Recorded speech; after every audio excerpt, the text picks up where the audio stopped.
안녕하세요. 온라인 경제 뉴스의 달인 알파균의 경제 뉴스 시작하겠습니다. 밴드나 카카오톡에서 알파균 검색해 주세요. 100세 시대의 자산 관리 긴 호흡의 ETF가 효율적이라고 하네요. 책을 냈어요. 이분이 이제 직장인인 것 같은데 투자를 좀 잘하는 걸로 유명한가 봐요. 246전법과 433 전략을 구체적으로 설명해 주시죠. 246전법은 내가 산 종목의 주가가 떨어질 때 분할 매수로 평단가를 낮추는 방법인데요. 기준은 20%, 40%, 60% 하락할 때마다 매수하는 겁니다.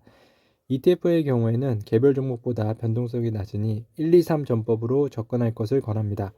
433전법은 축구 감독이 수비수, 미드필더, 공격수별로 진영을 짜는 것처럼 자산 배분을 하는 건데요. 수비수는 현금을 의미합니다. 지금처럼 변동성 장세에서는 현금 비중을 4, 50% 정도 가져가야 하고요. 30% 비중의 미드필더는 배당주와 성장주입니다. 긴 호흡으로 투자하는 종목이죠. 왜 ETF 수익률이 40%를 콕 집어 목표라고 잡으라고 하셨나요? 사실 저는 ETF뿐만 아니라 주식 투자도 분기마다 10% 수익을 목표로 보고 해요. 분기 10%가 모이면 연 40%가 되죠. 연 40% 수익을 복리로 투자하면 7년 후에는 투자 원금이 10배로 불어나죠. 일종의 스노우볼 효과로 눈덩이를 굴리면 눈사람이 되는 것처럼요. 그리고 실적 개선 기업을 고르는 편이에요. 이것은 정직한 지표거든요. 환경 컨센서스와 같은 사이트에서 증권사 리포트를 통해 2년 후에 실적지를 체크하는 편이에요. 그걸 기준으로 우량 기업들을 선별하면 장기적으로 되게 우상해 하거든요. 중간에 가격이 떨어지면 손절매하지 않고 더 싼 가격에 추가 매수 전략, 즉 246 전법을 쓰기도 하고요.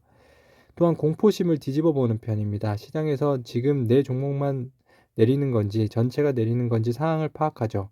시장 자체가 하락장이면 공포심을 느끼지 마세요. 오히려 그 공포심을 뒤집어 생각하면 좋은 추가 매수의 기회가 됩니다. 100세 시대의 자산 관리는 긴 호흡으로 안정적으로 가야 하죠. 핵심을 잊지 말자는 거고요. 저는 그런 측면에서 우선 고배당주와 ETF가 효율적이라고 생각해요. 국내 주식에 투자하는 고배당 ETF는 퇴직연금이나 개인연금 계좌에서 투자할 때 절세 효과가 커요. 일반 계좌에서 투자하면 배당금의 배당소득세 15.4%가 부과되고 금융소득종합과세 대상에도 포함되죠. 또한 연금 계좌에서 투자하면 배당금에 대한 과세가 연금 수령 때까지 이연돼 배당금 재투자를 통한 복리 효과를 기대할 수 있고요. 55세 이후 연금으로 인출할 때는 연금 소득세율 3.3에서 5.5%를 적용받습니다. 위기에 강한 삼양사 얼어붙은 투심 녹였습니다. 김은정 한국경제 매거진 기자고요. 이에 따라 삼양사의 FCF 프리캐시플로우 영업 현금 흐름이죠.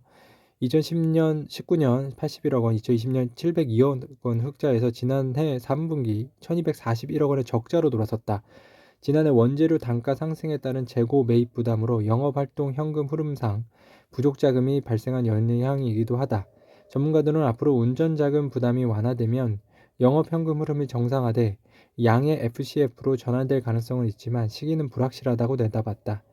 엄정현 한국기업평가 책임연구원은 JB금융주주와 동원산 등 보유하고 있는 지분 상품이 약 3천억 원에 달하고 모회사인 삼양홀딩스가 보유 중인 현금성 자산을 바탕으로 실질적인 무차익 기조를 유지하고 있어 재무 여력은 충분하다며 투자 부담금 등으로 차입금이 증가하는 추세여서 그룹 차원의 투자 규모와 재무 정책을 중점적으로 보고 있다고 말했습니다. 1시간 줄서기에 18,000원, 커지는 명품 파생 시장입니다. 정채희 한국경제 매거진 기자고요. 와, 이렇게 누가 요걸 해주셨어요? 더나은님이 해주셨네요. 감사합니다. 그런가 하면 오래된 업계 도전장을 내민 스타트업도 있는데요. 2020년 5월 비대면 명품 수선 서비스를 시작한 럭셔리앤올이 그 주인공인데요. 럭셔리앤올은 고객이 집에서 명품 수선을 신청하면 검증된 명품 수선사를 연결해주는 서비스입니다.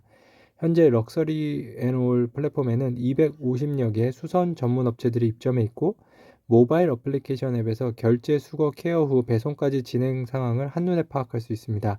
수선은 물론 전기 케어, 리폼, 리셀, 보관, 대여까지 명품 토탈 케어 서비스를 제공하는 것이 특징이고요. 이 회사의 모바일 앱에서는 의뢰한 수선 내역에 대해 실시간으로 모니터링할 수 있어요. 기존 수선 앱이나 기존 수선 업체에서 운영하는 자체 웹과는 많은 차이가 있죠. 앱에 접속해 수선을 원하는 부위의 사진을 올리면 전국 250여 개 전문 업체 중 견적 최저가, 최단 시간, 최고 평점, 동일 부위 최다 수선 경험 순으로 최적화된 수선산을 매칭해 줍니다. 넥스트넥스는 우리가 풀어야 할 숙제입니다. 한국경제 매거진 기사고요. 정채희 기자는요.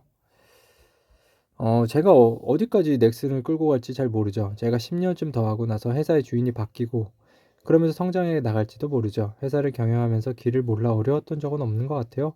답은 늘 있죠. 어떤 탑을 선택할지가 고민이죠. 회사의 100년 되게 큰 그림은 이미 다 있는 것 같아요.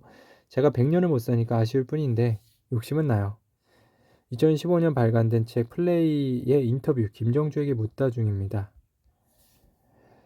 다만 김 창업자가 일가가 보유한 NXC 지분은 98.28%는 변수인데요. 김 창업자는 NXC 지분의 67.49%를 보유하고 있고 그의 부인인 유정현 NXC 감사가 29.43%, 자녀인 두 딸이 0.68% 등 전체의 98.28%를 보유하고 있습니다.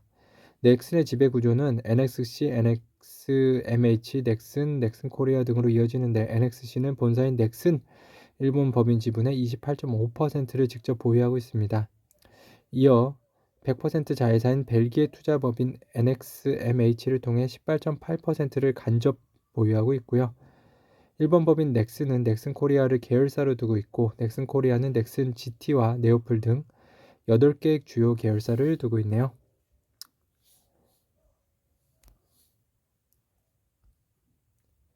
포스코 12년 만에 대형 호주 광산 개발 재개 황정환 한국경제 기자입니다.